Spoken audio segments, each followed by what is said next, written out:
اعوذ باللہ من الشیطان الرجیم بسم اللہ الرحمن الرحیم۔ سورہ زمر کی چند آیتیں پڑھ رہا ہوں۔ آیت نمبر 73، آیت نمبر 74، آیت نمبر 75۔ وَسِيقَ الَّذِينَ اتَّقَوْا رَبَّهُمْ إِلَى الْجَنَّةِ زُمَرًا، اور جو لوگ اپنے رب سے ڈرے وہ گروہ در گروہ جنت کی طرف لے جائیں گے۔ حَتَّى إِذَا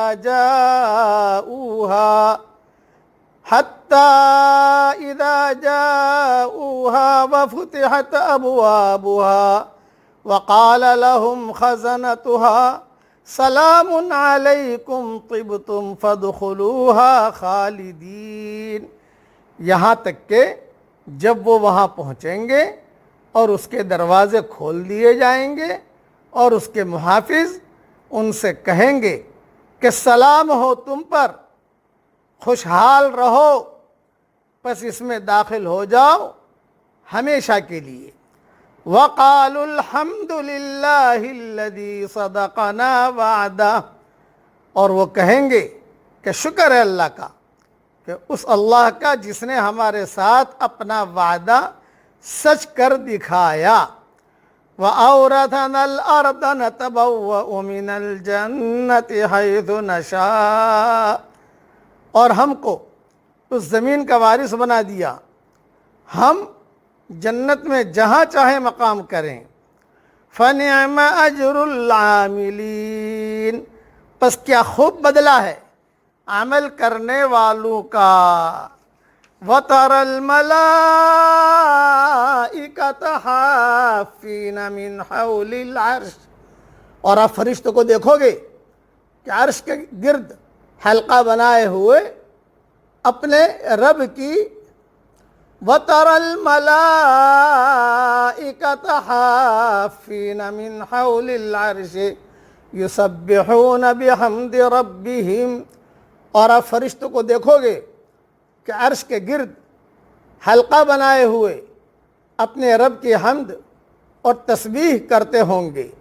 وَقُضِيَ بَيْنَهُمْ بِالْحَقِّ، اور لوگوں کے درمیان ٹھیک ٹھیک فیصلہ کر دیا جائے گا۔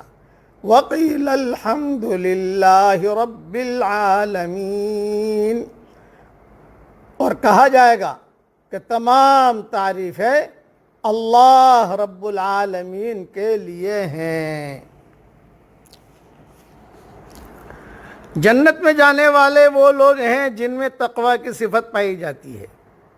جب آدمی خدا کی بڑائی کو اس طرح پائے کہ اس کے اندر سے اپنی بڑائی کا احساس ختم ہو جائے تو اس کا قدرتی نتیجہ یہ ہوتا ہے کہ وہ خدا سے ڈرنے لگتا ہے۔ اپنے عجز اور خدا کی قدرت کا احساس اس کو اندیشہ ناک بنا دیتا ہے۔ وہ خدا کے معاملے میں حد درجہ محتاط ہو جاتا ہے۔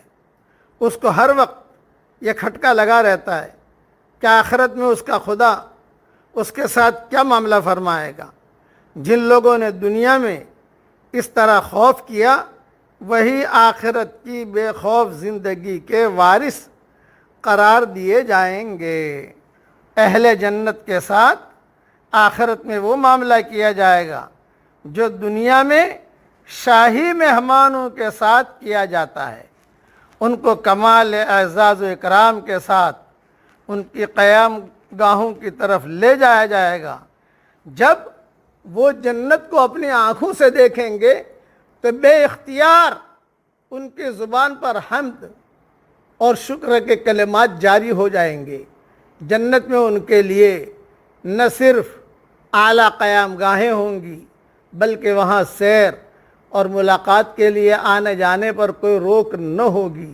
سفر اور مواصلات کے اعلیٰ ترین سہولتیں وافر مقدار میں حاصل ہوں گی۔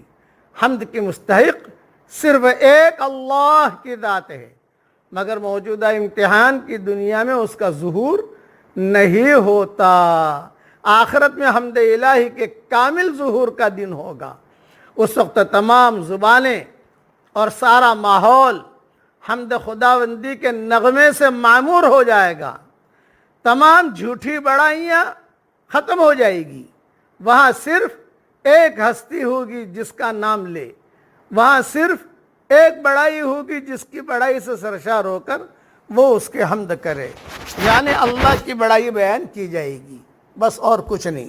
اللہ تعالیٰ سے دعا کرتا ہوں کہ اللہ تعالیٰ ہم سب کو جنتوں میں داخل فرمائے، اور جنتوں کی تفصیل تو بہت ہے، لیکن بس اللہ تعالیٰ ہمیں داخل فرما دے۔ آمین۔ وآخر دعوانا ان الحمد للہ رب العالمین۔